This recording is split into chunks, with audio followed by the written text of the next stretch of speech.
I'm Matt Booker. I'm Dave Laird. And I'm Lee Konstantinou. And yes, I'm paranoid, but am I paranoid enough? Here in the Great Concavity.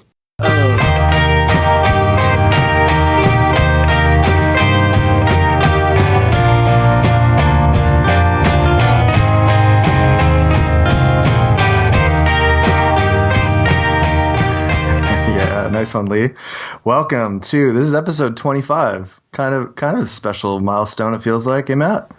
It's nice. Yeah, although we nice. said that at 22, so let's not be too self-congratulatory. I guess every new episode is special. Right. Oh yeah, for sure. So we are joined by a very special guest, our friend Lee Konstantinou, who is the assistant professor in the Department of English at the University of Maryland, College Park. And Lee teaches areas like 21st century American fiction, postmodernist art and theory, comics, graphic novels, science fiction, pop culture, and lots of other cool stuff. So Lee, welcome to the show, man. It's great to have you. It's great to be here. Right on. Lee, you will probably be familiar to many of our listeners as, I would say, one of the most hard-hitting Wallace scholars on the scene today. You were the co-editor on The Legacy of David Foster Wallace, which was a very formative book for me when I was starting to get into, Wallace scholarship stuff. Particularly your essay in there, No Bull, Wallace and Post-Ironic Belief, was, a really important starting point for my own thesis recently. And so thank you for your contributions there. Oh, thank you for reading it. Yeah, you're welcome. Many others, too. You've published on Boundary 2 and Salon recently, an article about how to get beyond irony, David Foster Wallace, Dave Eggers, and a new generation of believers. And most recently, which we're probably going to spend most of tonight talking about, is a monograph entitled Cool Characters, Irony and American Fiction, which came out last year and is put out by Harvard University Press. So congratulations on that big release. Thanks. It took about 10 years to write that. Jesus. Wow. That's many. I really liked your acknowledgement section. It seems like you're deeply indebted to your wife for her patience. Yeah, she was there was actually a review of the book, like a 3-sentence review of the book in Stanford Magazine, because Harvard sent out review copies to all the possible venues that might be interested in it, and 2 out of the 3 sentences of the review were about the acknowledgments. Really? Yeah. Oh, that's funny. Really funny. And Matt Booker gets a thank too there. So yeah. Lee and I go way back. Yeah. And Lee, you just alluded to it there that this book took you a while to compile. But the structure of it is pretty simple. There's only 4 chapters in the book.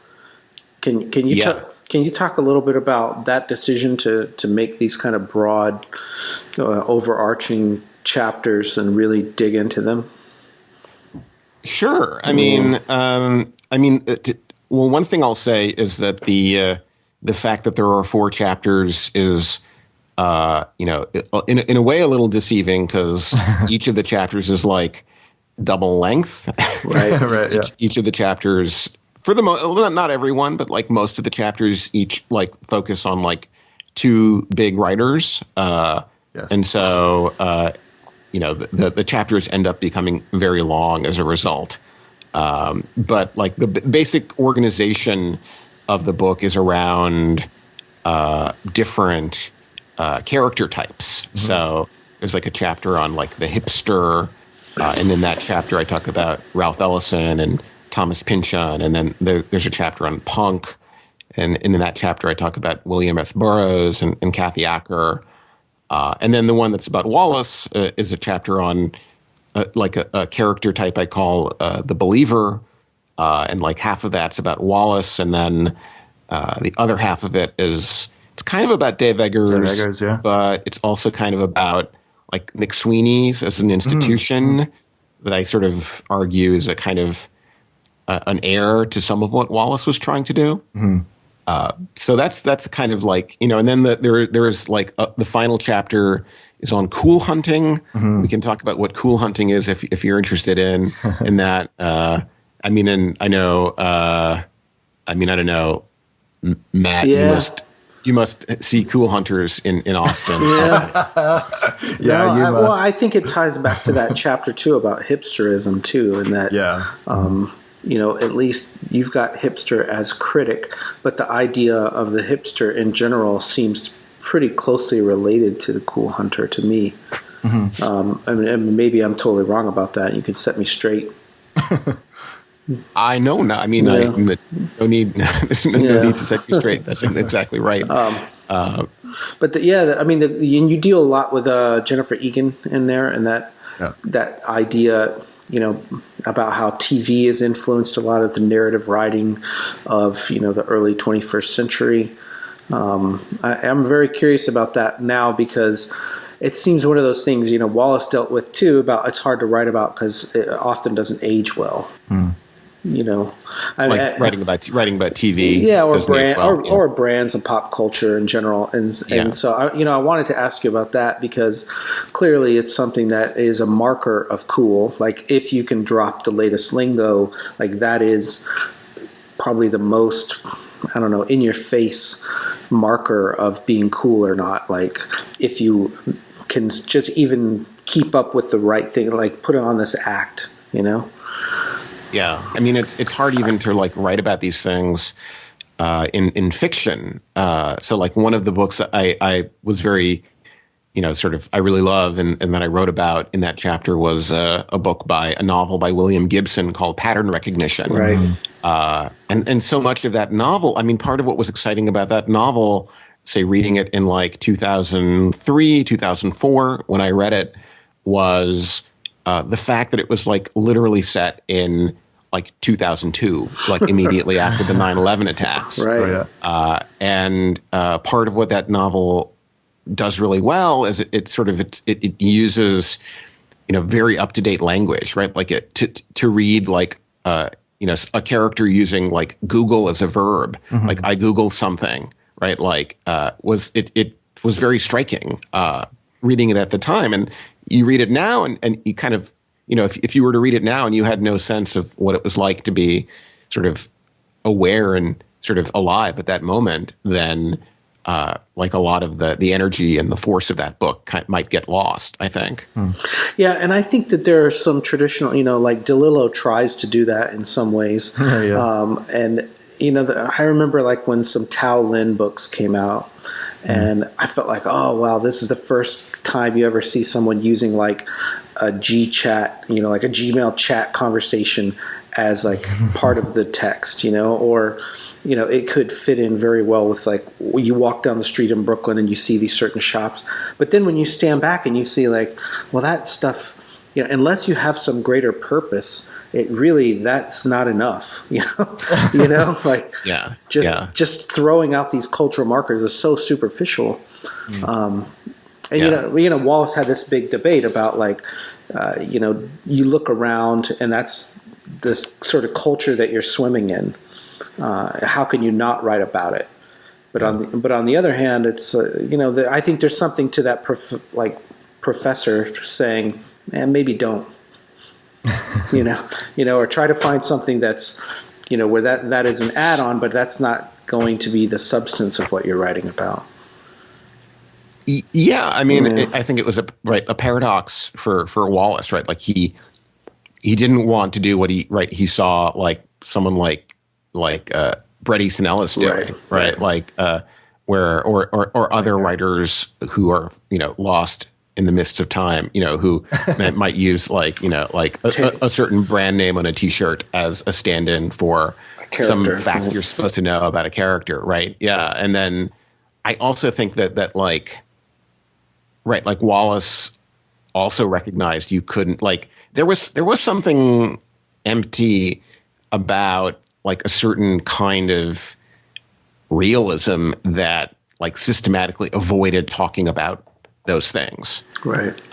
As well. And I actually think Tao Lin's a pretty interesting writer. I have mixed feelings about him, and I've taught some of his fiction. I've taught, for example, shoplifting from American Apparel in some of my classes, and my students will just fight viciously about Tao Lin. Half of them will just absolutely hate it. they'll think, say this guy, just sort of is barfing the stuff out. He's just cutting and pasting his, G chat transcripts into a book, and then other people will feel totally connected to it. Yeah, and that's kind of what, Andy Warhol has this novel that's called A, whereas he literally just left a tape recorder on, like in his apartment for like a week, and then paid someone to transcribe it and then called it a novel. And that's kind of, but that was like, there's a lot of people who love that. It's very difficult for me to read. So, I mean, I have mixed feelings about that as,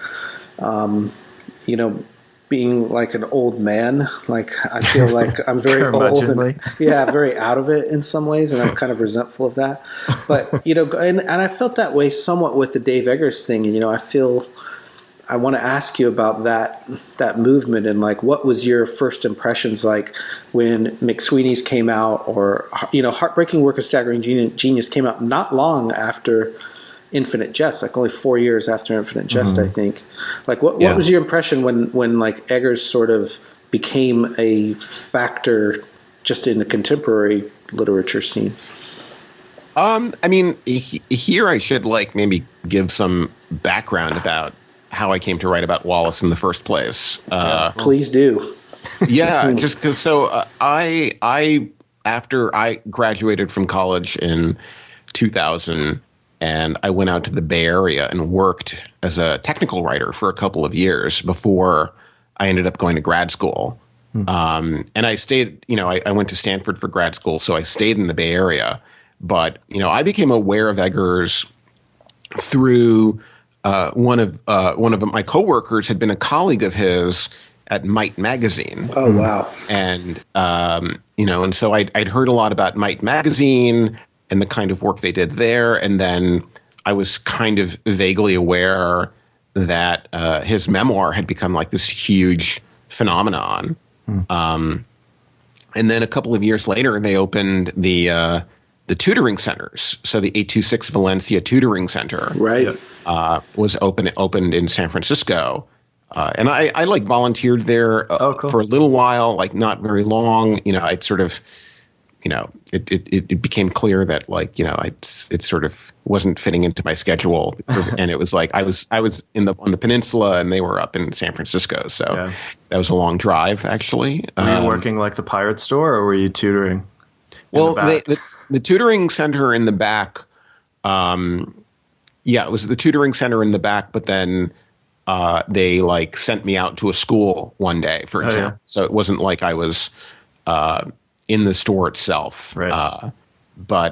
So anyway, so I was kind of aware of Eggers, not, I mean, like it took me a while to actually read the memoir, but like I was more aware of him as a kind of institution builder. Right. And he seemed to me as a graduate student, when I finally got to grad school, like representative of a certain like ethos, like kind of indie ethos that was sort of in the air. Like, so I associated him with someone like Jonathan Safran Foer, or like, Miranda July or Wes Anderson. Like a lot of these artists seem to be kind of doing something similar. And they all, to greater or lesser degrees, many of them seem to have some kind of debt that they were paying to like Wallace. And so like that was just kind of the way I got into Eggers. I was sort of interested in like, why is this popular now? Why is this like aesthetic taking off? And I think it maybe is like it seems like less urgent than it might have.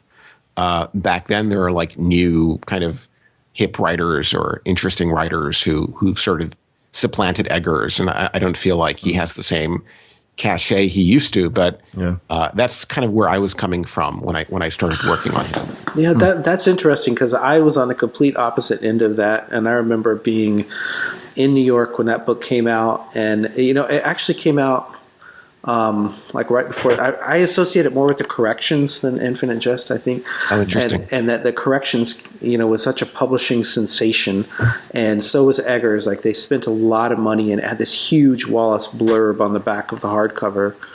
And I remember just thinking, like, wow, this is something like buzzworthy, but there would be like the buzz that would come and go for all kinds of things, and you didn't know what was real until like a couple months later, you know. And right around that time, he formed the book publishing part of McSweeney's in 2001. And so a lot of this to me is tied up with like the 9/11 stuff. You know, you mentioned that early on, and I remember being in New York and going to like the first book party they had for McSweeney's, and like it definitely felt like a community, you know, for a time and place that was very unique.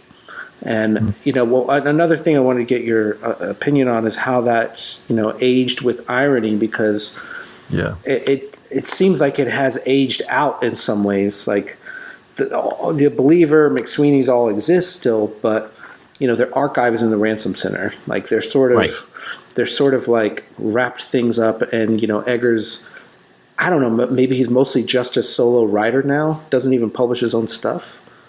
Like, what is the status, you think, of that sort of the Believer as a movement from Eggers?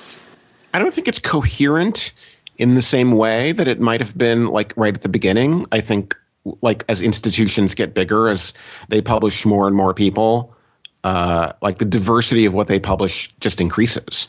Right. And the sense that like, like the fact that people were like very energized and also like scandalized by like the inaugural essay that like Heidi Julavitz wrote. It's about snark. It's about snark. About snark. Yeah. Like that seems like that seems like far away to me now, you know, like that.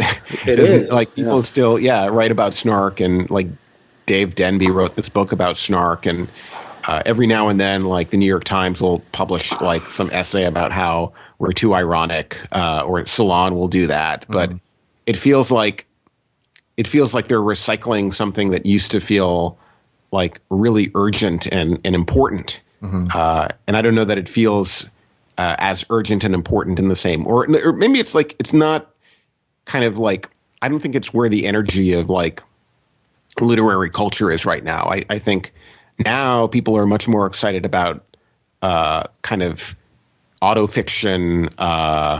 They're excited about like, so for example, I taught a graduate class this last semester.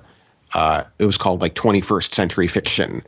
And I ended up teaching it around, on the one hand, like one big strand of it was like all this autofiction stuff. So like Knausgaard and Knausgaard. Well, I didn't do Knausgaard because we didn't have enough time. But Ferrante and Ferrante. Yeah, it was like Chris Krause's I Love Dick, 1004, Sheila Heti, and then the other big thread was like apocalyptic fiction, right? Like where, you know, like a lot of really like large works of fiction. Left Behind series, was that in there? You know, it's in your book. It is in my book, yeah. Which I love also as like the framing reference for the Believer chapter. Yeah. Yeah. We'll get into that in a bit. Well, and you yourself have written pop apocalypse, so we should say you yourself have written a dystopian apocalyptic fiction. And it seems more and more relevant in general. Anyone who's written like apocalyptic fiction politically. And, you know, in the beginning of the book, I remember you did talk a little bit about the sort of political use of irony. And, I mean, for me right now, like it's late January 2017, very difficult to think about anything except for that. And I wanted to ask you in general, because you say something about like, you know, what is the political significance of irony? And, you know, how has your view of it changed since you wrote the book? So the kind of debate about irony that like Wallace inaugurates, and that like this discussion around snark furthered feels less urgent to me in a certain way. But at the same time, like there's something about the kind of satirical world of reality TV that is totally enmeshed with our current political moment. So someone like Trump because is of The this Apprentice. kind of Well, because of The Apprentice, and because I always, before Trump became the nominee, I always took him very seriously because I felt like he had, in fact, the one relevant skill that was needed during the primary, which was that he had 15 years of experience, improvising on The Apprentice. Trump actually has a particularly useful skill in our current political climate, and he just destroyed all those other 17 Republican candidates. And so when you sort of think about Trump as a cultural figure, his peak, his height was, he is, he could be a character out of. I think doesn't he appear in American Psycho, or isn't he kind of alluded to? Isn't he Bateman's hero? I think he's mentioned by name. I think he's mentioned by name. And so it's sort of that kind of toxic. I don't know. You get both sides of it, right? On the one hand, Trump is this kind of yuppie figure, and then on the other hand, Spy Magazine, right? Was the magazine that famously called him a short-fingered vulgarian. Yeah. Right? Vulgarian. Yeah. That's good. And it's satire seems perhaps more relevant than it did. I don't know. Yeah. Like you mentioned that kind of Socratic idea of irony as a sort of progressive political force. And that seems to be, pretty on point right now with what's happening. Yeah. But it's been cold comfort. I mean, in a lot of ways, I felt like it hasn't really been as necessary whenever you feel like an urgency. Maybe there's something where artists have time, with maybe with Trump's obsession with SNL, in a way there's a way it's being effective in some ways. But in the other ways, at least literarily, it seems to me that, hasn't had much of an impact besides giving voice to some other voices that normally wouldn't have. Politically, you've got Ralph Ellison in the book. You've got some other people who they became prominent because of a certain political time and climate. Yeah. And I think that that's true in our time where, the president is talking about, at least last year was talking about Ta-Nehisi Coates, and certain writers who, at least writers in general who are writing books were part of the cultural conversation. And I feel like that is being, at least right now, being kind of squeezed out of the conversation. There's just not enough oxygen. And, did we just lose Lee? What happened? No, I'm still here. I'm still here. I just heard Skype. I fucking hate Skype. It's working great on my end. All right, cool. Yeah. No, I blame my own provider for this every time. But I don't know where I was going with that. But beyond to just say, it's very difficult, I think, to even do what we're doing right now, which is talk about something beyond the urgency of politics. And I hate that in some ways because I don't feel like inherently that's literature's job. But I'm very curious in your point of view on this because you're a literature professor. And how do you view your job in relation to the greater struggle of America and shit? That's a good question. Okay. Well, here's a story. I don't know what the kind of the lesson of the story is, but I'm teaching a kind of an experimental creative writing class this semester that's focused specifically on writing science fiction short stories. Cool. And the idea is that all the students are going to do research in some area, and they will sort of master some technical area, like artificial intelligence or global climate change or automation, and then they'll try to write a really interesting story that sort of thinks about one of those issues. So we just had our first meeting, and I always do these kind of icebreakers at the beginning of a class. And I was like, okay, well, let's talk about, the near future. Are you optimistic or pessimistic about the near future?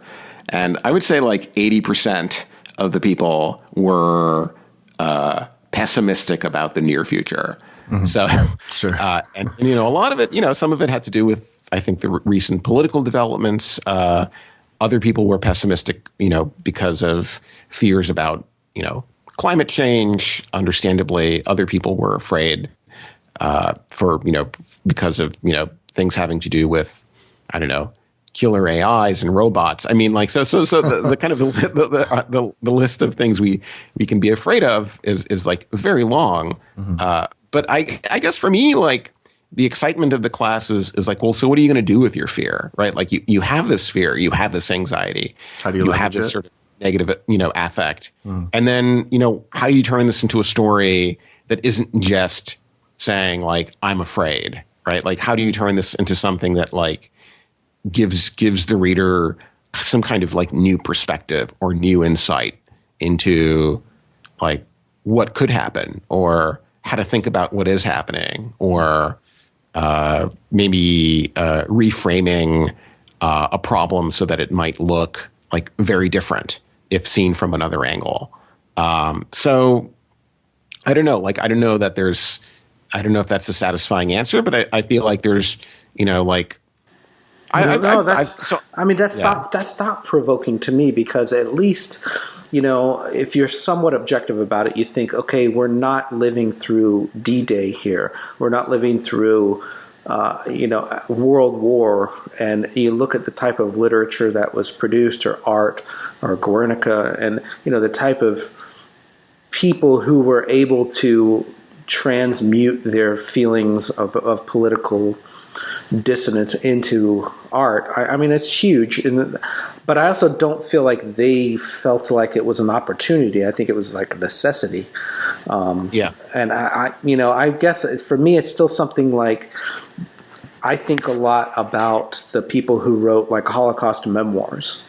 And, they're super valuable pieces of literature, Primo Levi, Elie Wiesel, and yet I don't feel like the Holocaust was necessary to produce those. Do you know what I mean? Like, it shouldn't be like this either or situation. I mean, that's an extreme position right now, but like, that's where my mind is at. Is like we're leading up to some really authoritarian shit right now that I have never lived through. So I'm curious to see like how art responds like at each turn of events.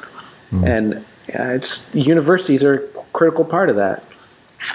I know. I think there are different ways of thinking about it. Like and obviously, if you don't want to live through the rise of an authoritarian regime, you would rather be producing art at a time where you think I mean, this was kind of like this characterized to some degree, I think, the situation Wallace found himself in say the late 80s and the early 90s.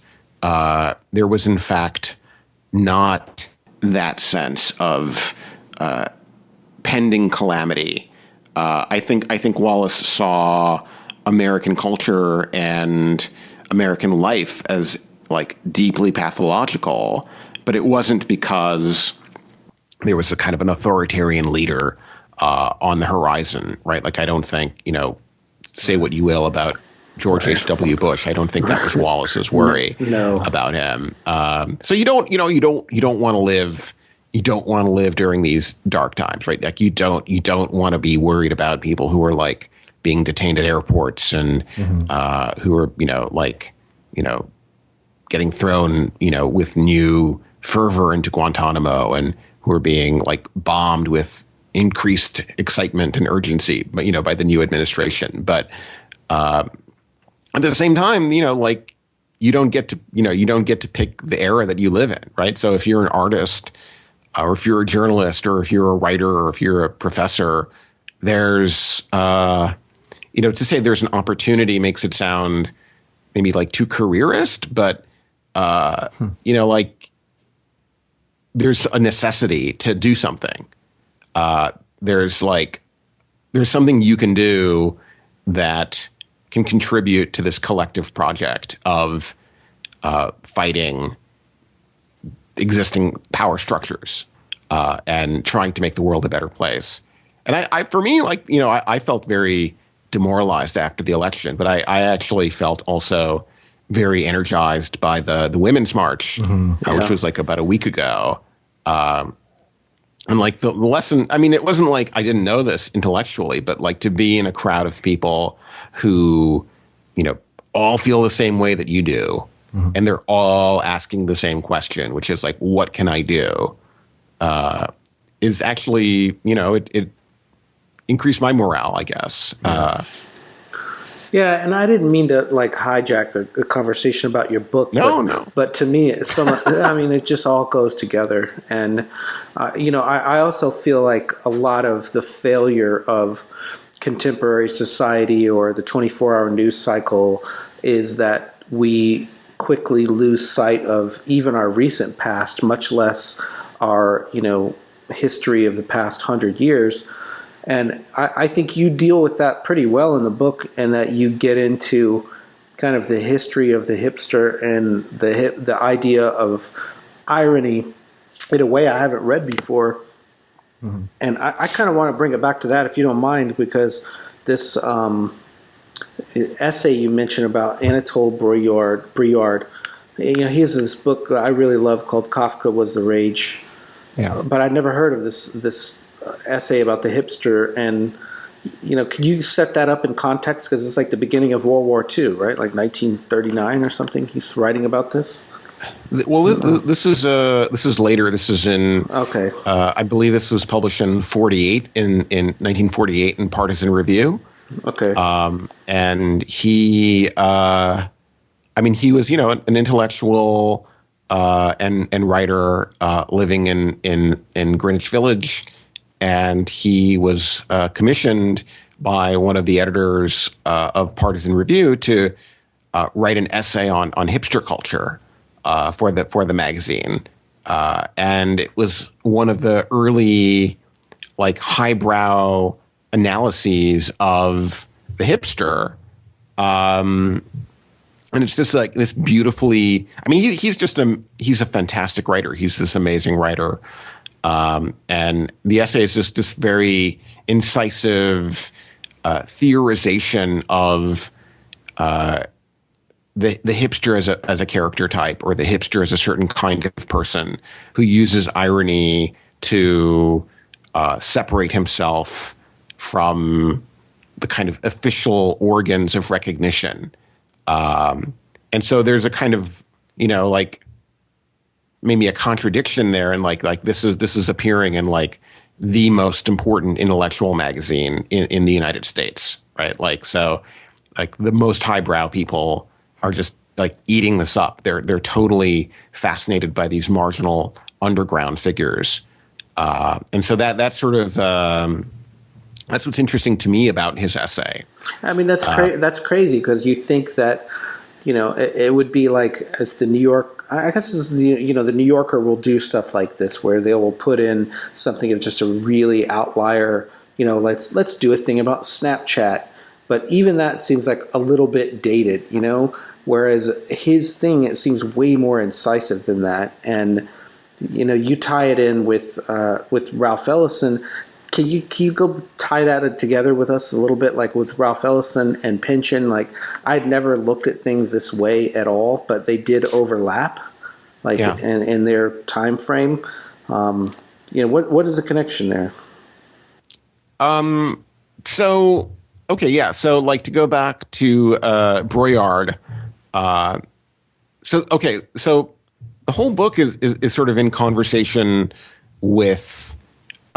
Wallace is writing about irony. Yeah. And I think Wallace sort of articulates like this very common view that, like, once upon a time in like the 40s and the 50s and the 60s, there's this kind of like efflorescence of underground culture, and irony had this revolutionary function in its era.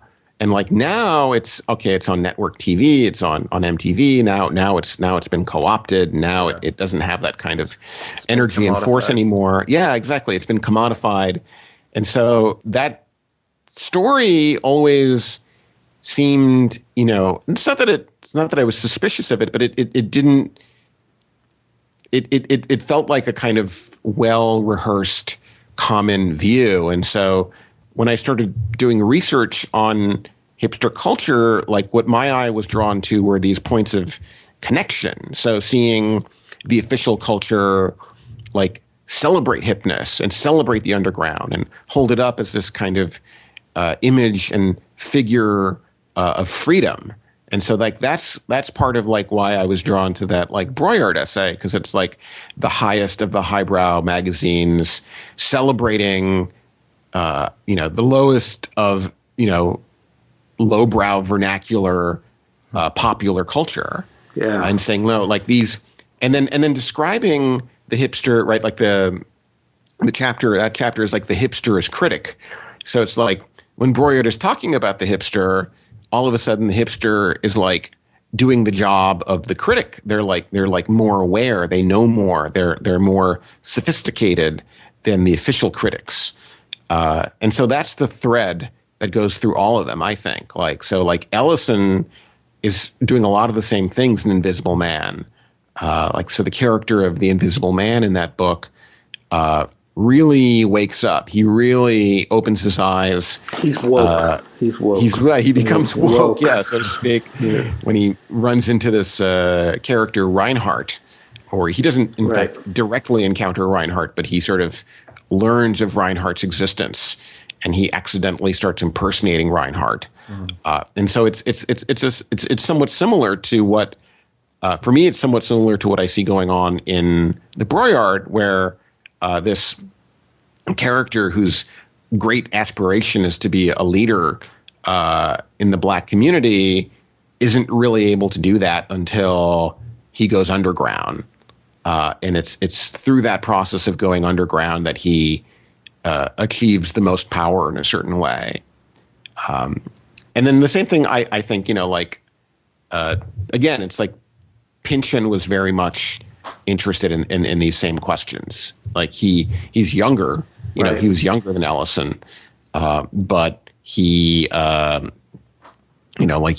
friends with Richard Farina, and would go down to New York and go to the Five Spot and see Ornette Coleman playing, for example, right? So there are all of these biographical connections that you can kind of suss out if you're sort of Pynchon obsessive, which I used to be once way back then.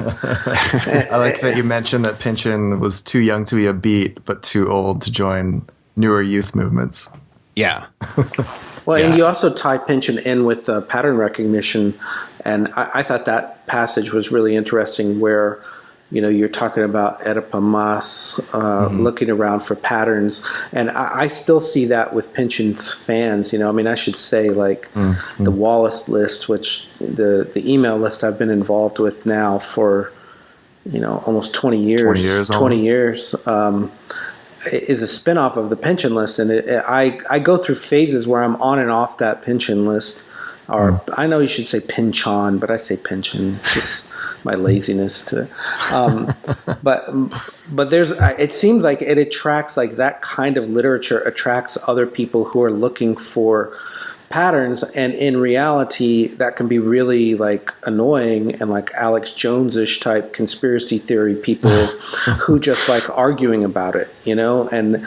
Yeah. I don't see that so much with, the later chapters where you get into the believer people who seem really empathetic and they're looking for this heart voice and, there's less of this paranoia. There's less of this just general sense that something is out to get you.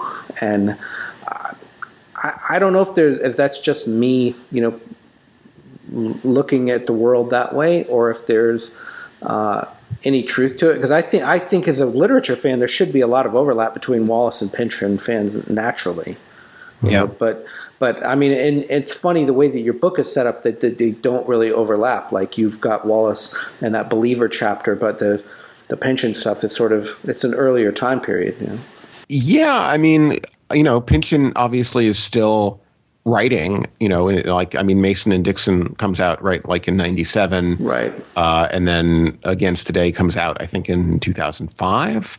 But it does. That maybe that structure of the book also models my own trajectory in that I, as an undergrad, I went to Cornell for undergrad and was something of a Pynchon fanatic, and it was sort of inspiring to know that he had gone to Cornell, and I was, went. So like Slow Learner, his Pynchon's story collection does not include Mercy and Mortality in Vienna, right? That short story. And I remember I was, this is like sort of the early days of, it's not really the early days of the internet, but it was sort of, not, now you can like just, Google it and find someone who scanned a PDF. But I remember walking into the offices of Epoch magazine, which had published the story. I was basically looking for a copy of the story. And I was like, okay, well, is there any way that I can, get access to this to make a photocopy of it? And they were like, oh, well, it's one of you, right? And they pulled out a photocopy of the story and just handed it to me. And I was like, okay, that's awesome. I'm a certain type. There's actually a Pynchon dedicated podcast called Pynchon in Public, and they contacted us recently actually about doing a cross episode together or something down the line. So, that's cool. That could be a thing. Mm-hmm. I should listen to that. Yeah, I hadn't heard. Maybe I heard of that podcast. Mm-hmm. That's. I will add it to my basically all I do. Yeah, to be listened to. Yeah, all I do is listen to podcasts now. I think and like read and teach and carve out some time a little bit of writing. But well, there's a lot of overlap with fans, but I think that the motivation for it is quite different. And like I was saying with Eggers, where the motivation was, for me as a fan was like, what is the next big thing, and that Pynchon only comes out with a book like every 10 years, or used to. And so the fans was sitting around for years just, with twiddling their thumbs, kind of waiting to hear what the media would say of like, oh, this guy is the next Pynchon. And there's all kinds of people who are compared to him for the wrong reasons, usually, because a true artist has no like real comparison. But Wallace was one of those, right? And so Wallace was like, oh, this guy wrote a 1,000-page book like Gravity's Rainbow. It's like, no, it's really not. But that's sort of what, happens with Wallace fans too, is that people looking around for like, oh, this is the next big thing. This is, if you like this, you will also like that. But even that feels like we've reached a point now where, it's 2017 and it seems like there's less of that now. And maybe I'm totally wrong, but I don't even know what it's like. If you like Roxane Gay, you will like this other political writers. So, there was more of a sense of like serendipity and word of mouth, and there was more excitement. I think there was more excitement when you discover writers almost by accident, or you like, I remember buying Infinite Jest. I didn't read it for a few years, but I remember like bumping into it in the bookstore. And it was just huge. It was huge. And it was like physically, it was a physically huge book. Yeah. And I was like, oh man, I had just read Gravity's Rainbow. I had read Ulysses. I like big books, and I was like, this is a really physically big book. And so, I was like, okay, I'm just going to buy this and take a risk with this. And it wasn't like some Amazon recommendation algorithm that said, well, if you like Gravity's Rainbow, People who bought. Yeah. So it's like, it's the same book. It's the same book I might have discovered through their algorithm, but like, discovering it accidentally made it feel, I think, more special. It's like these big encyclopedic novels have like a kind of gravitational pull, as if they were like planets or something. The bigger they are, the stronger their gravitational pull. Yeah. You're just sucked in. Yeah, my original concept for my dissertation was to write about encyclopedic fiction, and that was like the conceptual frame for it was like really big, difficult, stylistically heterogeneous books, as described by like Edward Mendelsohn has this famous essay called Gravity's Encyclopedia.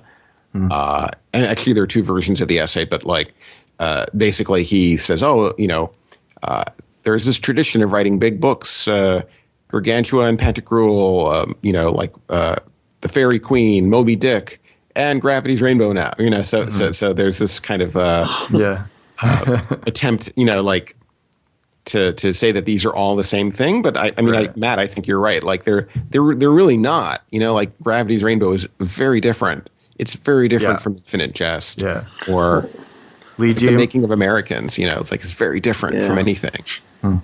Lee, do you remember Lucy from the Paris conference we were at? She was one of the like organizers' helpers.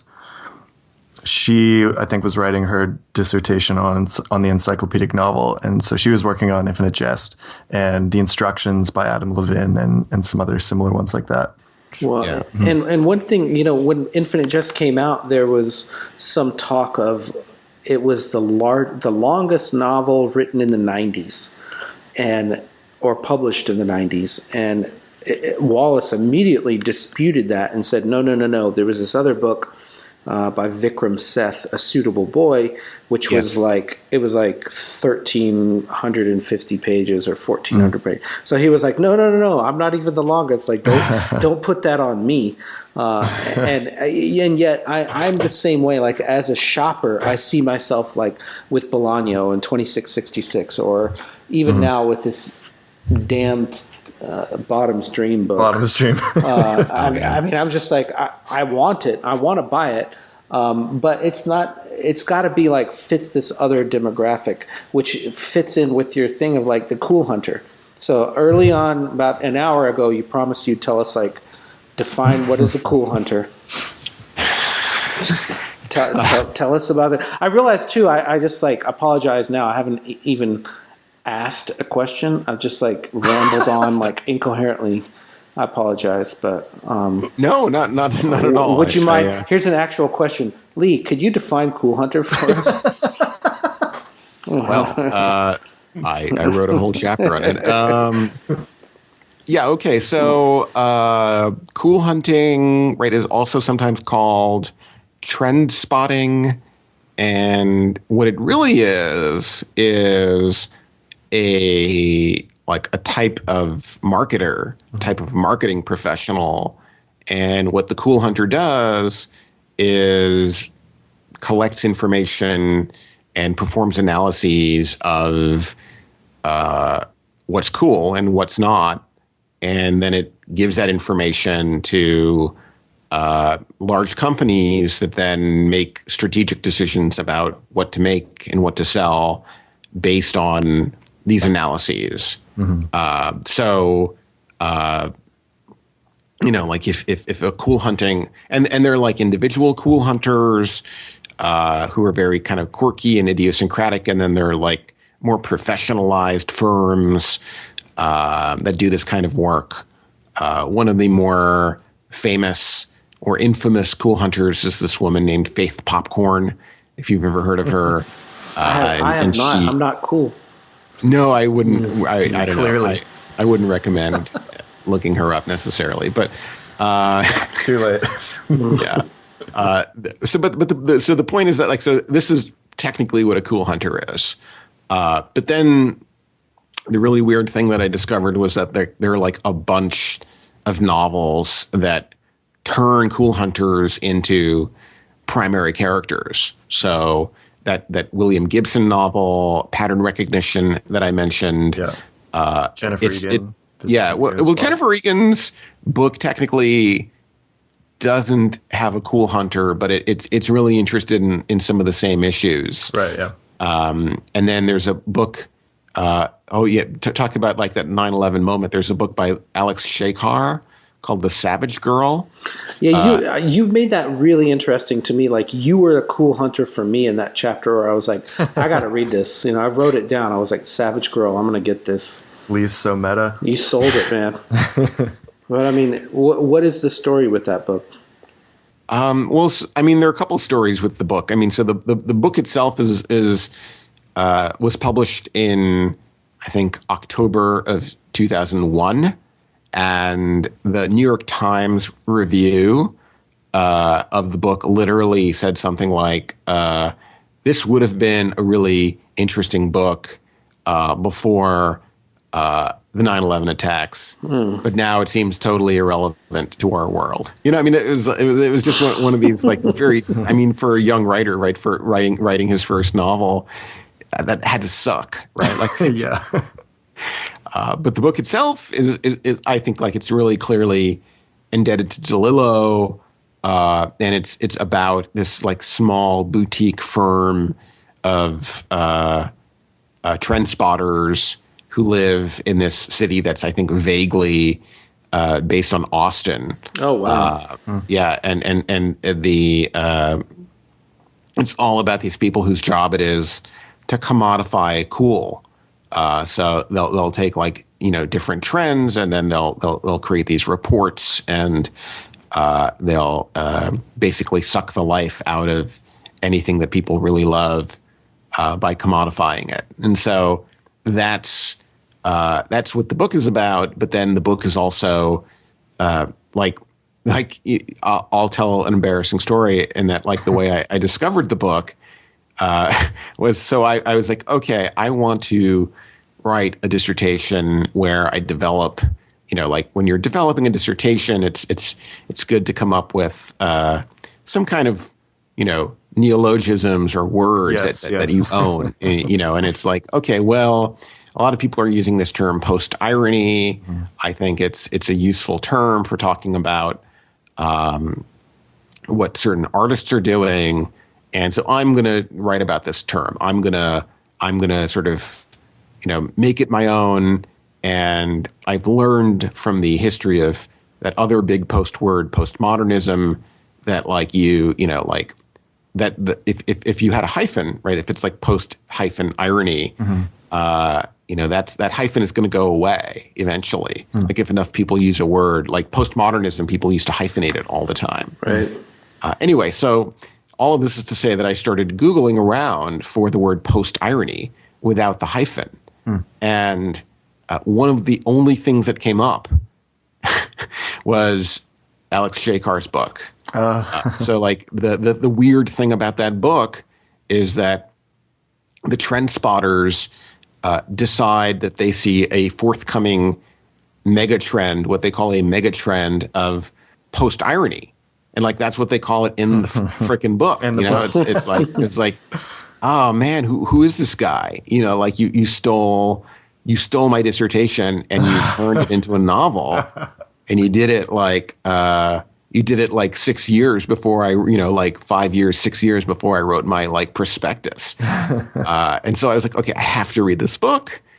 And so I can curse. I don't know if I can curse or not. Yeah. We're way past that. Go for it. Okay. Yeah. Okay. So, so I read the book, and it was really good. And I was like, oh, that's such a weird thing, because I also just read this book by William Gibson, mm-hmm. About cool hunting. What is going on? Right? Like, that's sort of the way I write everything. I'm like, what is going on? Something is happening here. I need to write this down. I need to figure this out.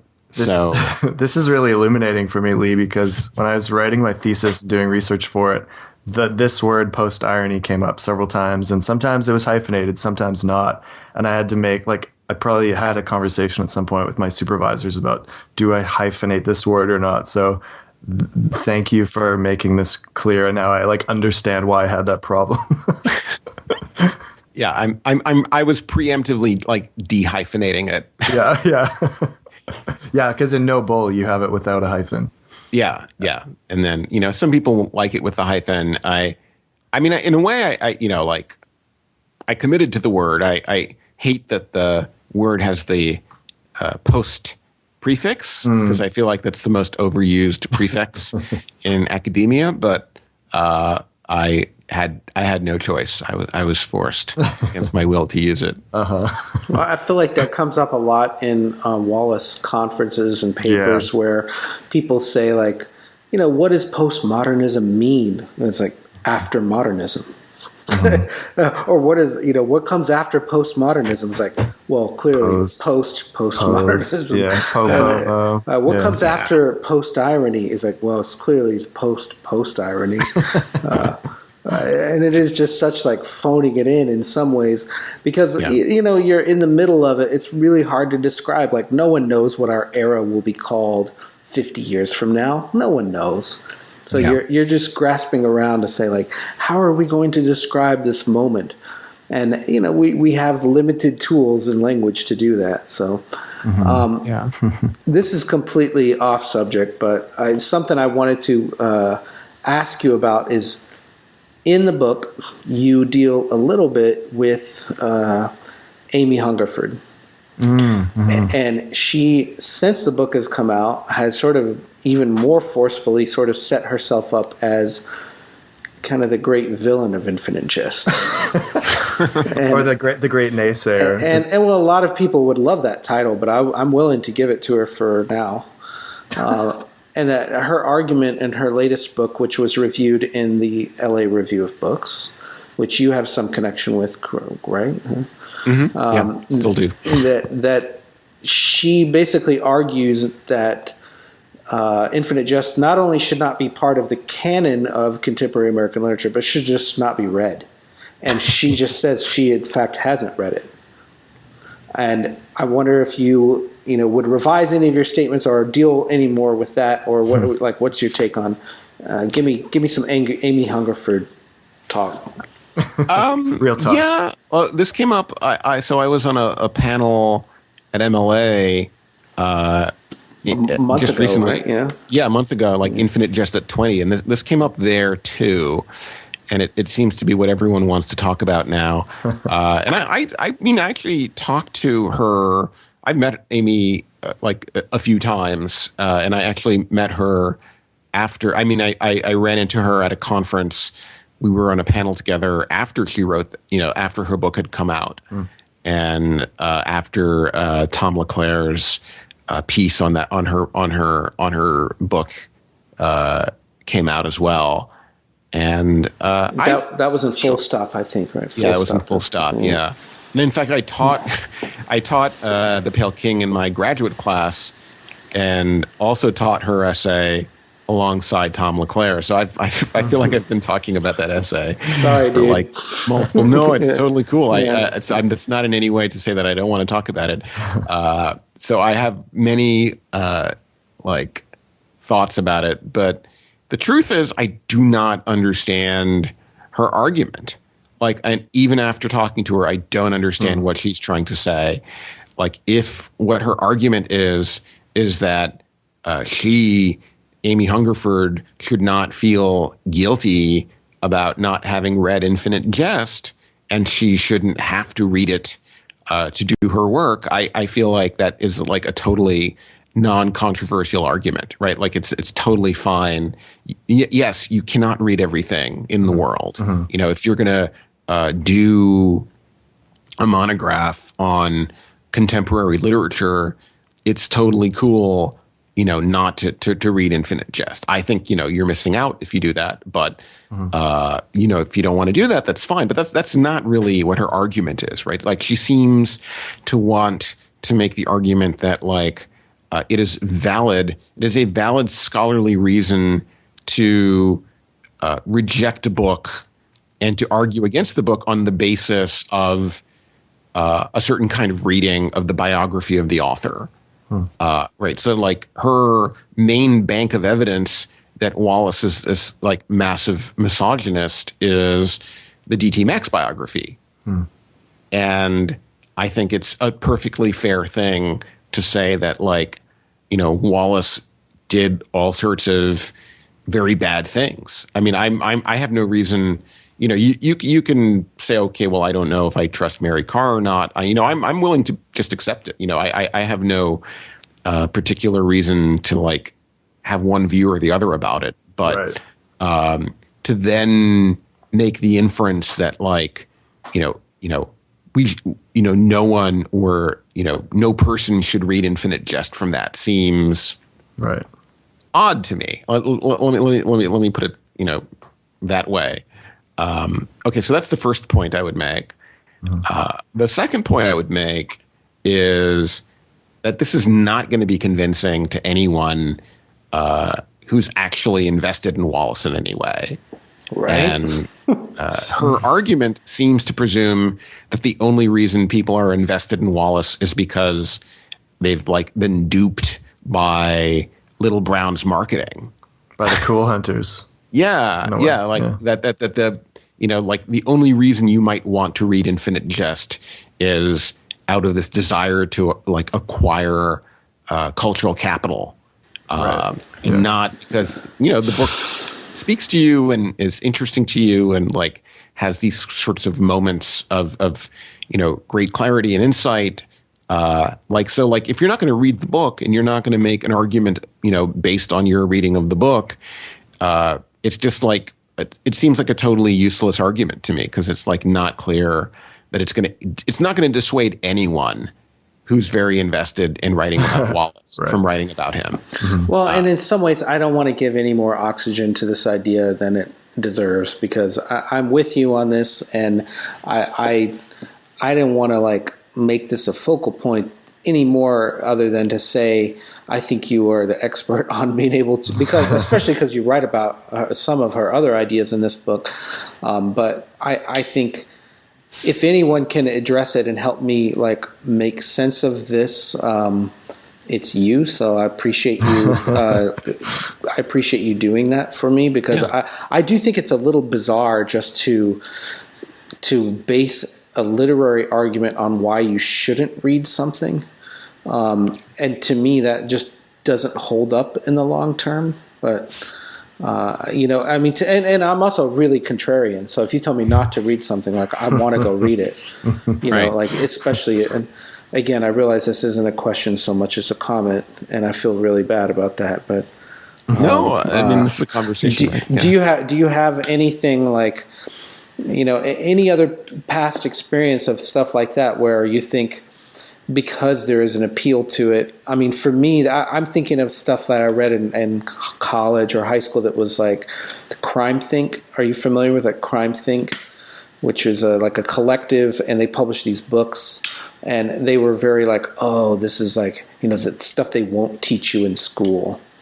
And I think that's part of like Amy Hungerford's argument is like, Infinite Jest is being taught now, and if it were not part of like this accepted canon of like this is one of the great books of the 90s, she would have no argument, but it is right. And I think that is in a way that is going to work out better for Infinite Jest than for Amy Hungerford. But I mean, so I have a longer engagement with her essay. So I have a piece that I've submitted to, do you know Ralph Clare? Oh yeah, we know Ralph. Yeah, of course you know Ralph. Yeah. So he's working on the Cambridge Companion to David Foster Wallace. Right. And I have a chapter in that, I was tweeting about it. Actually, I was saying, okay, I just want to collect all the places that Infinite Jest and Wallace have influenced. And so I was like collecting sort of ideas for a while on Twitter about that. But the essay turned into something different. It turned into like, the title is David Foster Wallace's Bad Influence. And it's sort of thinking about like, there are a lot of people who have like very negative responses to Wallace and have had negative responses to Wallace, from the very beginning. Right. So like, I think people retroactively construct a story in which Infinite Jest comes out, or like Wallace's fiction comes out, and like everyone is just like loves him instantly and is celebrating him, and that's not at all what it was like, as far as I can reconstruct it. I mean, in fact, Egger's first review of it was pretty negative. It was very negative, exactly. So, and then like the New York Times ran kind of mixed reviews of it, and so like I think, and so for me, so I have this essay that like kind of engages with Hungerford at like greater length, and I can like talk about that, but like what I really want to say is that like I came to Wallace as a graduate student before very many people had any interest in writing about him. And one of the things that I, found appealing about writing about him was that, I could do some kind of like preliminary primary work on him. Right. That I could like just like, not be the 100th person to write about Wallace, but I could be the 5th or the 6th person to write about this text of Wallace's. And so that's sort of, like where I'm coming from in all this. And so there was no D.T. Max biography for me to read. There was no sense of like who Wallace was beyond like some very, beyond what he said about himself in his interviews. And I mean, like we now know that he was not entirely honest in his interviews. Yeah, right. And so it's kind of like to sort of, read someone saying, well, I read Wallace's, bio, and I have determined I don't need to read him. Just sort of like, it leaves me cold. I'm like, okay, it's fine. It's a bit ad hominem, right? Like if that's your only, the character of this person is the only reason to not read this book. Lee, were you saying you read it before it was cool? I'm kind of saying I read it before I was cool. But what was the first monograph on Wallace? Was it Boswell's Understanding David Foster Wallace in 2009? Okay. No, 2003. Yeah. That came out in 2003. 2003. That's right. It was released in 2009. Yeah. And okay. Stephen Byrne had that Reader's Guide to Infinite Jest in 2001. Yes. Right. Yeah. But I mean, it's like a bit less scholarly, I suppose, in a way. Well, there was scholarship about him. In the Review of Contemporary Fiction had an issue devoted to, or partly devoted to him in the 90s. So I mean, I think he was accepted, but you're right. It was very controversial in that there were some people who hate him. Bret Easton Ellis, of course, set himself up to be the other arch villain of Infinite Jest, and now Mary Carr, in some ways, Mary Carr has come out and said like, stop asking me about Wallace. I don't want to talk about him. Yeah, she said to Lena Dunham that like, I mean, there's an element to that question that assumes that like her greatest contribution to literature is that she quote fuck David Foster Wallace a couple of times, and I mean I can kind of see her point if that is the fascination with her that people have. I mean, I could see that as being fairly dehumanizing, right? Yeah, I mean, like this is I talk a little bit about this in the essay at greater length. I mean, like I think her poems about Wallace's suicide are kind of reflect that same feeling, and then you get it a little bit in like Karen Green's like Bow Down as well, right? Like there's sort of there's that moment in that poem where people are emailing her as if they know her, right. And they like only know her through their kind of impressions about her husband, her ex, her dead husband. And that's just, it's super frustrating. It's like, like she's an artist in her own right. She's doing her own thing. And so it's kind of, I can totally understand the frustration when this like media machine kind of starts moving and, like assimilating you and framing you in a ways that you would not prefer to be framed yourself. And so I can understand too that like the perspective, like say of, from, I'm sure like not to keep bringing this back to Hungerford's essay, but like if you're a scholar who like didn't have any interest in Wallace, and all of a sudden, the culture is telling you from 7 different directions, you're a terrible person if you don't read this 1,000-page novel immediately. Your impulse might be to say, fuck you, culture. I have something better to do with my time. Yeah. So like, I don't begrudge anyone who doesn't, want to do this. And I feel like myself too, like, it would be very easy for me now at this point in my career to like do nothing other than write about Wallace. Mm-hmm. Yeah. And I do not want to do that. That is not the direction I want to go in. And so, you have tenure, right? Do you have tenure? I'm up for tenure now. So wait till you get tenure and then just write about Wallace all the time. But I don't want to do that. I'm giving you shit, man. I know. That's good. I mean, but I will say, like, not that anyone cares, but like, I see myself very much opposed to that mindset, and that I have nothing invested in this game other than a pure like belief that his work should be read 50 years from now or 100 years from now. And I think that's a very fickle thing, and that, literary immortality is never guaranteed to anyone another year. And I think the people who have maintained it have champions. And they, you said something earlier about, maybe when we were talking about Briard, about there's numerous other people who've written about the same subjects that are forgotten, and written about it really well. They wrote very, very poetically, and they are forgotten, and they are out of print, and they will probably not be resurrected.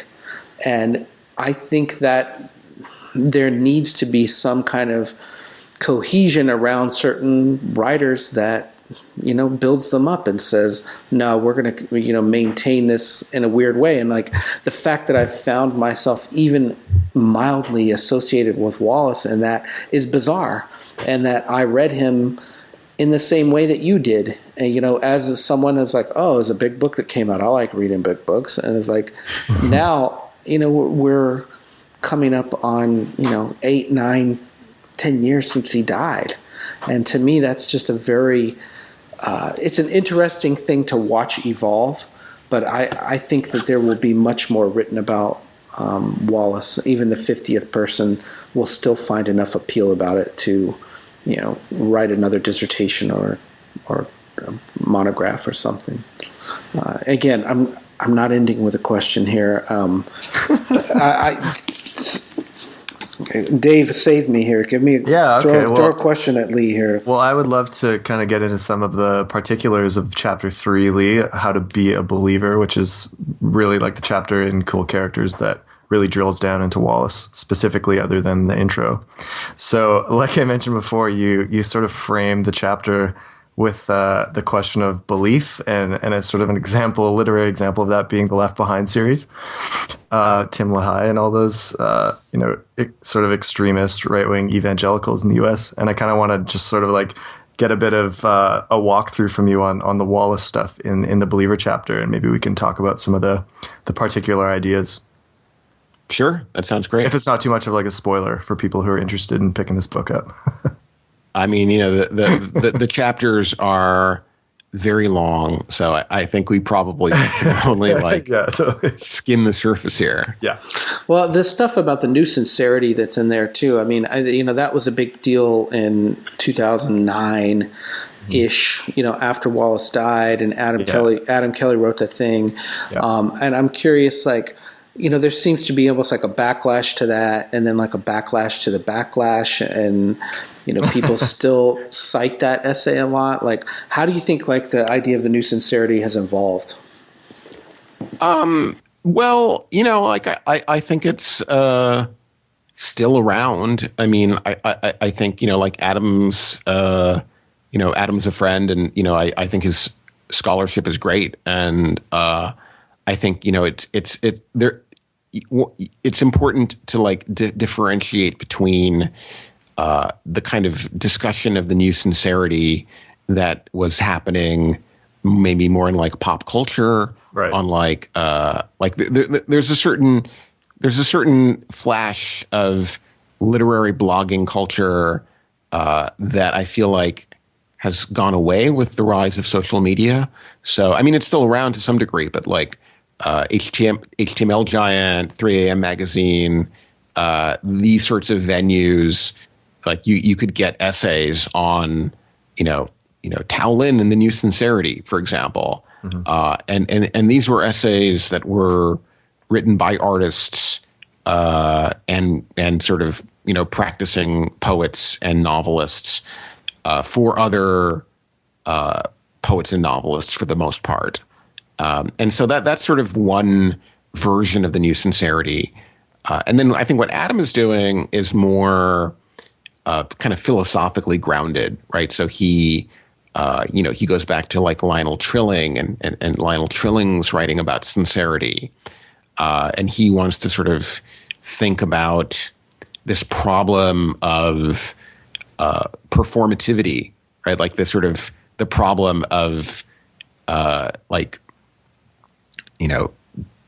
aligning your beliefs with the way that you are in the world. And so I think that's what like Adam is doing. And it's somewhat similar to what I'm interested in. I'm sort of approaching the same issues from a kind of a more oblique angle. And I mean, I think the two are interrelated in some ways, Yeah. and that, in contemporary culture, you have musicians or you have visual artists or writers who are really interested in this idea of empathy with the reader or the viewer, and they want to be sincere and authentic rather than being this sort of removed, hipster ironic pose, right? Right. But I'm just curious, like, is that really, like, am I talking out of my ass from something from 12 years ago, or is that really, like, is that still the struggle? And like, I don't know, we talked with some, a musician recently, and I felt like that guy from Parquet Courts he's on that page and like can relate to this idea of like, no, that's what artists are still like. That's still the gold standard, is like trying to be sincere. And maybe that's just too mainstream though. And I'm like I say, I'm out of it. So I'm asking you. I mean, I still think it's a living practice. I think it's sort of the form that it's taken is different than it took. Okay, so let's use some concrete examples, right? Like there's a definite gap or difference between like a heartbreaking work of staggering genius and like a novel like Ben Lerner's 1004 or Sheila Heti's How Should a Person Be? Right, like the vibe of those books is like very different. But I think you can make a strong case that they have many of the same kinds of concerns, right? So like 1004 is a book that's very much obsessed with how to tell a sincere story about, your own life, and how to tell your own story in a world where, you're commodifying yourself to get onto the pages of the New Yorker, or where, like your whole life becomes material at the same time that you're living your life. And so, you talked about before, Matt, you talked about the kind of the irritation you felt at like Andy Warhol's right? Like the fact that he had just recorded his life and just had someone transcribed it and like called it a novel. But like this is very much the same thing that like Sheila Heti does in that novel, right? Like she records conversations with her friends. She basically transcribes and kind of shapes them into scenes in her novel. And so I think the same, the same questions are being explored that you find in like that early 2000s fiction, but like maybe in like a different way. Now, like people are on social media or they're, wielding their iPhones. Yeah, I mean, and I like Sheila Heti's book a lot, actually. Yeah. And I don't know how it teaches for you, but I like that book a lot. And I think 1004 is interesting in that it's a smarter kind of more reflective, in-depth idea of the same thing, where he traces a lot of it back to Walt Whitman in Song of Myself, and it kind of takes that as license to say, you know what, it's going to be okay for me to write about myself because Walt Whitman did it. And I find that, I guess, in a way more, I don't know, more literary or more permissive in a way that, you know, like Tao Lin is not for me. And, you know, I don't know that Wallace fits into that discussion very well, because his ideas of storytelling were very different and were very much like, I think wanted to be what like Dave Eggers wanted to be, was like, I'm trying to break your heart. Like, I'm going to write something that is going to connect with you, and it's very intentional. But Wallace didn't start out that way. I mean, I see that as an evolution in his work, right? So to me, he doesn't get to that point until Infinite Jest.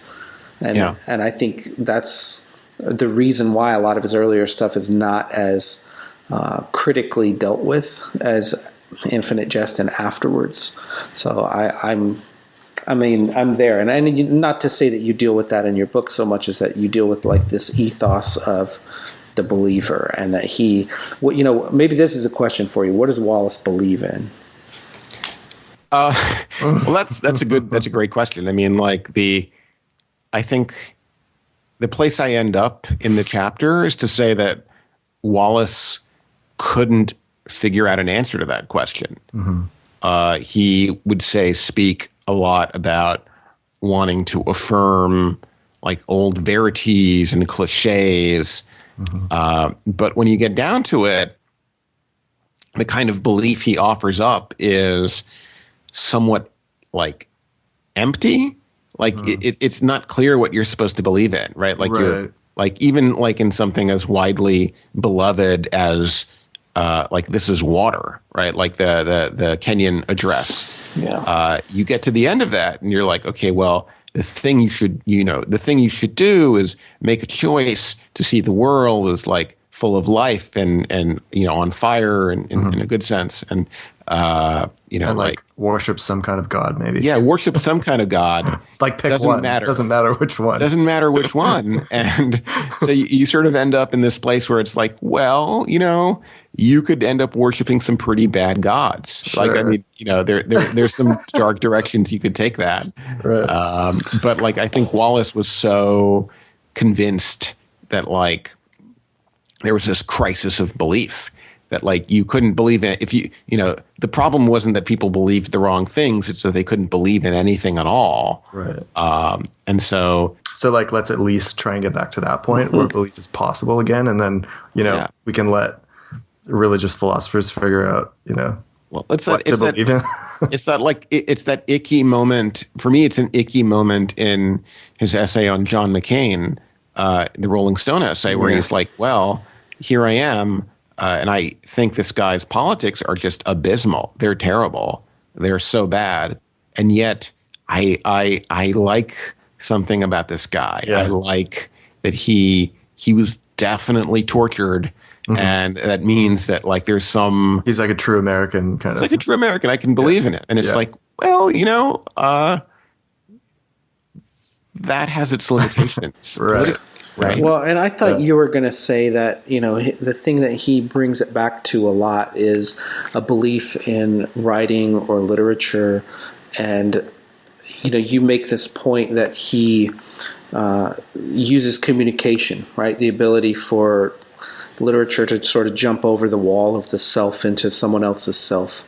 And that's sort of the goal or the belief of Infinite Jest, right? Because you could make the same thing, like, what is the point of of This Is Water. It's like, I don't know, keep an open mind. I don't know. It's really tough to define.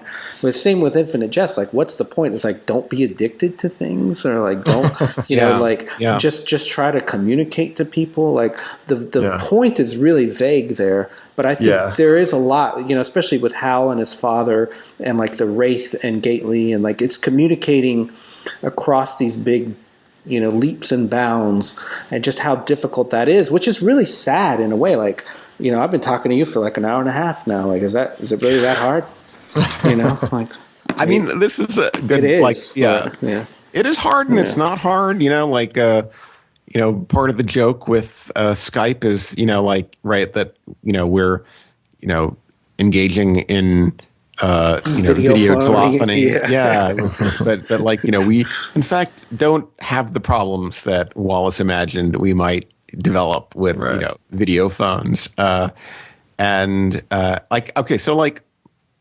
I write about Wallace because like I love his fiction, right? Like sentence after sentence, I love what he puts on the page.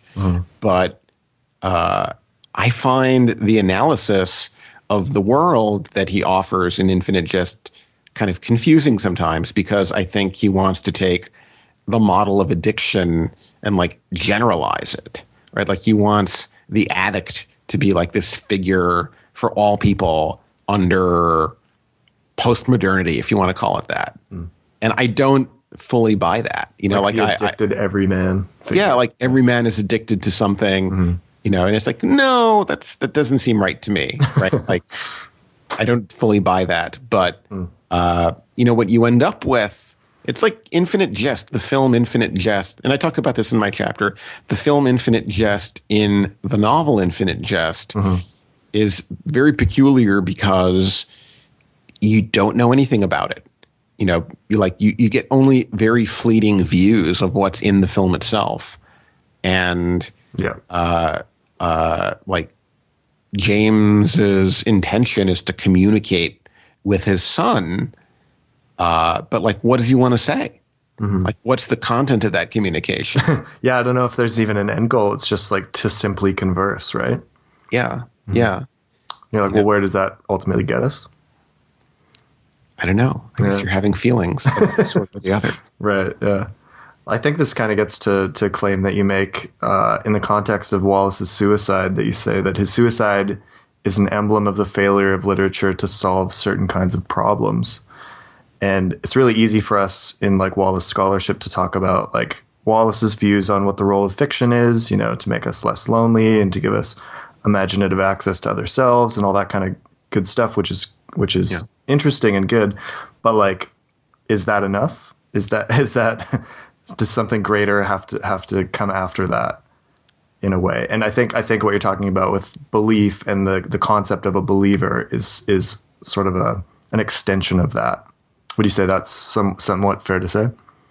That the concept of a believer is an extension of like some kind of sense of community, maybe, that we get through literature or elsewhere, like has to bring us or might bring us to like something larger than ourselves, and maybe that is some kind of religious belief or philosophical belief or whatever, Yeah, I mean, right. So I guess what I would say is that like the project, like Wallace's project, bears some similarity to the project of like McSweeney's, but like the approaches are really different. So like I think Wallace wanted to figure out like what could literature itself do to like solve these problems, or not solve these problems, but like do some kind of end run around the barriers that make it hard to,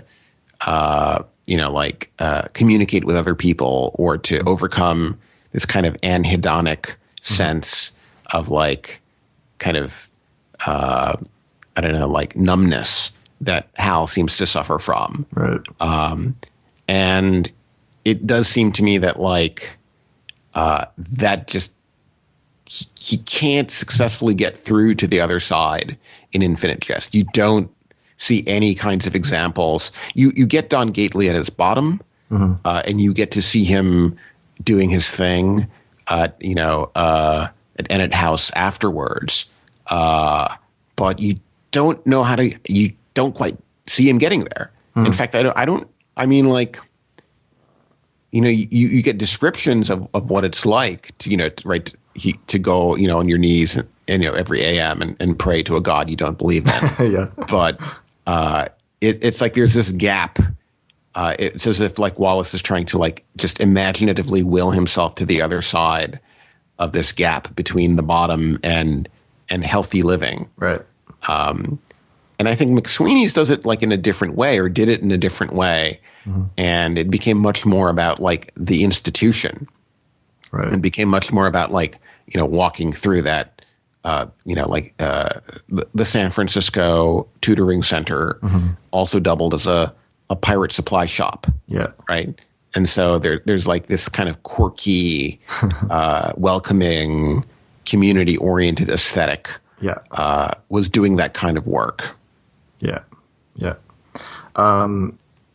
In maybe one of the more favorable assessments of Dreyfus and Kelly's All Things Shining and its take on Wallace and This Is Water, you sort of agree with them that Wallace's worldview is kind of a radical atheism or something like that. Could you sort of unpack what you mean by that a little bit more? But maybe like what Wallace is really advocating in terms of belief is maybe some kind of very weak or fideistic, that he's really not offering any kind of like serious belief system. Yeah. Yeah. Okay. So, I'm actually, this is a lengthy footnote, but an important footnote where, it's like one of the things that I had to do to make this, this whole book, like come in at the right length is to like take the more esoteric scholarly debates and hide them in the notes. And so like what ends up happening is like the notes become very, very long here. But anyway, yeah, so like I'm arguing against if I'm recalling now, I'm arguing against the Dreyfus and Kelly argument, right? Like if I'm remembering right, like Dreyfus and Kelly claim that Wallace has this like Nietzschean view. Yeah, like he's totally. Yeah, he's a total nihilist, and like This Is Water gets a pretty favorable review in all these public discourses, but really he's Nietzschean. He's a nihilist, and so it seems to me from what I understand there that you kind of agree with their assessment that they're right to call him an atheist. I think they are right to call him an atheist. I think they have this incorrect view of Wallace's view of the will. Right. I think they think that because Wallace is indeed, I think, correctly described as an atheist, this means that he believes that, like when you're in that supermarket, checkout line, you can just will yourself to believe anything you want. In transcendentalism or whatever. Yeah. Yeah, that's the way they characterize it, if I'm remembering in their book. And I am arguing that it's sort of, more complicated than that. Like I kind of lean on these sort of, there's a whole theorization of like in the introduction about like, spiritual practices and ethos and other things like that, where I'm saying like, well, Wallace is, sort of saying, okay, we have like some control over what we do and what we think. But I'm also like resisting this effort to like recruit Wallace. I use like very religiously loaded language in the chapter. Yeah. Which is, dangerous, I think. And then enhancing the danger, I start with the Left Behind series. Yeah. Enhancing the danger. I'm maximizing the danger maybe by doing that. Yeah. But like, I do ultimately want to land on the claim that Wallace is not, he's not talking to us about religion. He's not saying, well, you may not believe in God, Don Gately, but God believes in you, right? Like he's not saying that. Yeah, because it's too uncool. Like he also, I mean, he also thinks. I think he's aware. Like if you want anyone to take you seriously, you can't say those things, and be considered like a serious literary writer. And I think he is really good at marking the line between, portraying an individual who is, alienated from society without using the language of contemporary religion. But I mean, for me, I read this essay by this guy, Michael O'Connell, who really argued that you could read a lot of his work as this unique brand of like Christian existentialism, and that sort of changed my mind. I think he actually cites your essay from the Legacy book in there called No Bull, right? It was called No Bull. Yeah, I believe he does. Which I think, for me, that is a very interesting way, especially if you're looking at some stuff in the Pale King that's, the good people section about abortion and stuff. And I think you can make an argument that he is very much a Christian writer in the same way that AA is a Christian subsect. And so I think, he never comes out and says, oh, I am this or I am that. And so I think it's left up to us to say, biographically, to me, it's less interesting than what he represents in the literature, of course. But I think that is still such an interesting debate because he didn't say anything. It's not as explicit. If it was explicit, like Flannery O'Connor or something, that would be like, well, there'd just be books about it, and it wouldn't be this debate, that we could chat about. Don't you think? Yeah. Lee, I'm curious to hear of like your take on some of the scholarship that explores like the religious or theological, content in Wallace's writing. Like my own thesis does that. Michael O'Connell. We talked to Christian Pikarski, who did his whole dissertation on Wallace and Buddhism. Right. Like if you're saying that Wallace can't accept a religious response to a fallen world, that he wants to invent sort of like a new secular belief with religious vocabulary, but emptied of any real specific context. I'm quoting you from page 170. Like what do you make of those kind of scholarly addresses of religion in Wallace? I mean, it depends on the specific claim that's being made. Like you did use the word recruiting, and I think that there's a huge danger in trying to like recruit Wallace as affirming the tenets or trying to push a certain religion and using Wallace to prove that. Right. Mm-hmm. I mean, I guess there's a certain kind of I'm resistant to maybe a kind of scholarship that says, okay, well, here's, let me articulate like this belief system, A, Buddhism on the one hand, and then B, let me show how these ideas can be found in the text of Wallace. And because you can do that, and I think you can make valid arguments about the way that like Wallace incorporates certain ideas into his text. But the question for me is then like what's Wallace's purpose? Like what can we infer about his purpose? Is he, ultimately Wallace is either he's either invested in a certain religious tradition or he's not. And the question becomes for me, like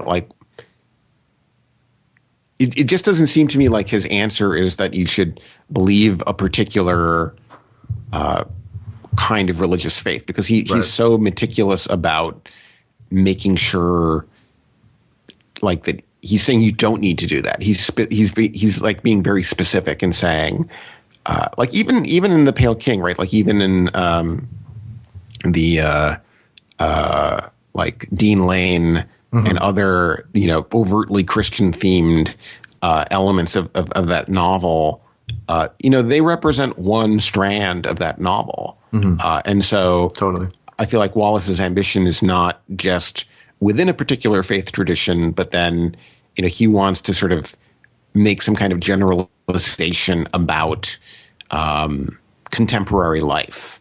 And so in order to do that, I'm sort of, I came to the conclusion when I was doing my research that he was not. It was important to him, like, that it be devoid of, like, that religious terms be separated from their theological content. Right. Yeah. That's sort of a rambling answer, but does that make sense? Yeah. Totally. Okay. Yeah. That's good. Cool. Thanks for unpacking that. And you can push back too, again, if you're like, no, you're wrong, here's why. Like, I'm totally open to, like.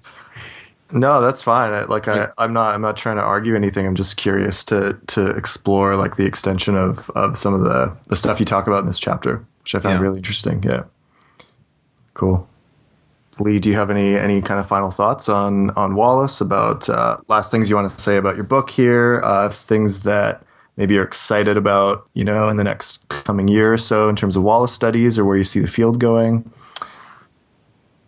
Yeah, I mean, I have a lot of thoughts about it. I mean, I feel like Wallace studies as a discipline, if you want to call it that, like, is really coming into its own now. Like, there were a lot of precursors, but, like, there are just a bunch of developments now. Like Stephen Burns' series out of Bloomsbury, right? Like, I'm excited to read is it Lucas Thompson's book on Global Wallace. We have it. You have it? Oh, yeah. Have you read it? Oh, yeah. It's tons of connections to other writers. We'll have Lucas on soon. Yeah, it still hasn't got to me though. I'm still I mean, that's an interesting series. I don't know what's next in that series, but it's going to be interesting to see it. I don't know. I mean, like, you have, like, all these monographs. I mean, like, Claire Hayes Brady obviously was on your show. Dave Herring. Yeah. You talked, I think, to Jeff Severs. We haven't had him on yet, but Severs is coming up. Yeah, we had him for 10 minutes at the conference, one of those short interviews. But yeah, we just got his monograph in the mail this week, so we're gearing up to talk to him pretty soon too. Yeah, no, that's a really good book. So I feel like, the field as a field is, like, consolidating itself. There sort of is, like, a canonical, like, stratum of arguments now to, like, work with and argue against and to sort of, like, sort of add to with, like, a focus on, like, new texts. I mean, like, obviously there's always going to be more to say about Infinite Jest. Like, you'll never run out of things to say about Infinite Jest, but, like, it would be great to see scholarship on, like, Broom, to see maybe, I mean, even, like, Girl with Curious Hair, I feel like has, like, almost no one has talked about Girl with Curious Hair. No, I think, like, Dave Herring talks about it, and, like, like, other people talk about it in the context of these career-wide surveys, but I mean, though, those are interesting stories, and I think they deserve. I mean, I don't think Westward is very good, but otherwise, I think there's something of Westward though that is him trying to write Infinite Jest, and I mean that's what's interesting about it to me is that it's like a failed attempt at Infinite Jest because he does try, and I think there are as a bridge between his earlier self and his later self. That's it. Yeah, I think that's right. I mean, and Boswell makes that point. I mean, I'm taking this from Boswell. So. I think Boswell's right. I mean, like, so I think there's just, like, there's a lot of new stuff to be done, and I think the archives at the Ransom Center.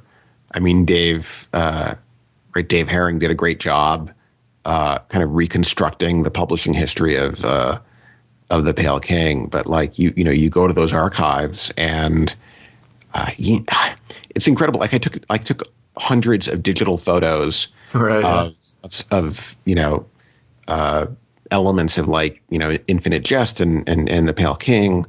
Lee and I were in there together. You spent a month there? How long did we have? Oh, wow. It was great. It's so great. Yeah. But, like, and I look at these digital photos and Wallace's handwriting is, like, so small. It's impossible. That, like, you can't read it in the digital photos. It was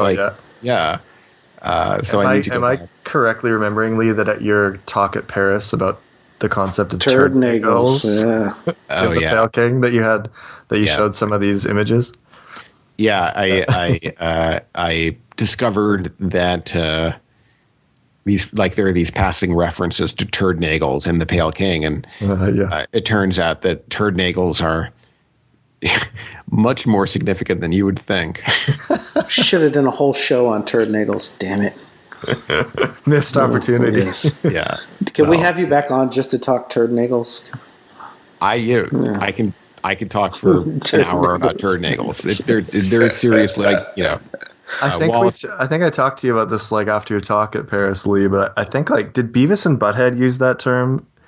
not that I know of. There's got to be some like pop culture because I think my friends and I used to say that or like variations on that back when we were like in 8th grade and skate punks and all that. Well, it is a term that appears in Don DeLillo's novel Players. Oh yeah, yeah, and then it was also the name of one of Wallace's dogs. Yes. And it was also his email address was Turtnagel. Oh, really? Yeah. Anyway, so again, like I could talk for an hour about Turtnagels, but I'll spare you. Next time. Next time we'll get the full hour. Right. Awesome, Lee. Well, man, thank you so much for a very rich, almost 2 hours of conversation about your book and other related items. It's been fantastic talking to you, and I just want to thank you for your book and for all your contributions to Wallace Scholarship. You've been a pillar of the community, and so it's great to finally get you on and talk to you. Oh, well, thank you for having me. This was great. Awesome, man. Fantastic. Any final thoughts, Matt, on your end? No, I just want to thank everyone who's emailed us in the past month or so. We've had some people write into us, and even the people I haven't responded to yet, I appreciate reading those. So if you have any questions for us, you can email us at concavityshow@gmail.com. We like getting those, or on Twitter. At Concavity Show. Lee, do you want to throw your Twitter handle out there? What is it? Yeah, it's at L Constan. So it's LKONSTAN. Yep. And nice. I also have a website, leekonstantinou.com, that has just links to stuff that I've written. Cool. All your articles and CV and all that kind of stuff? Yep. Awesome, man. That's great. Is that also on academia.edu? Do you have a profile in there? I do have an academia.edu profile. Okay. So nice. if you want PDFs of my articles, you can email me, and I'll save you a few bucks. Yeah, exactly. Awesome. That's great. Well, we'll link to all those in our show notes, so people can click those. We also want to mention too, speaking of women and Infinite Jest was a topic we were on about an hour ago when we were talking about Amy Hungerford and some of her criticisms of the book.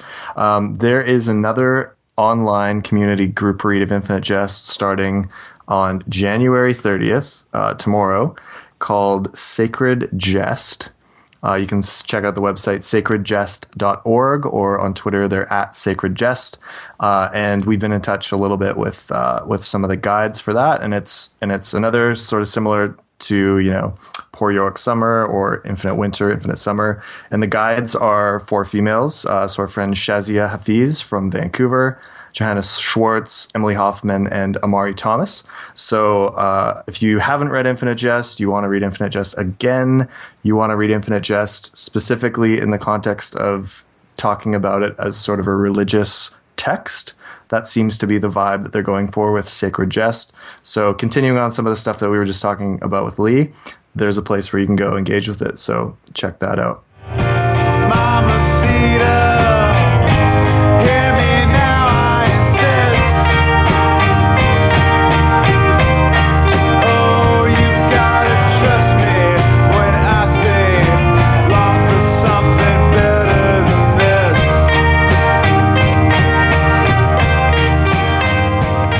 We don't do the video phony portion of the thing. Yeah, that makes sense. Some bandwidth Just in honor of Infinite Jest. And that's it. Unless we all have our masks ready to go, on the wall hook.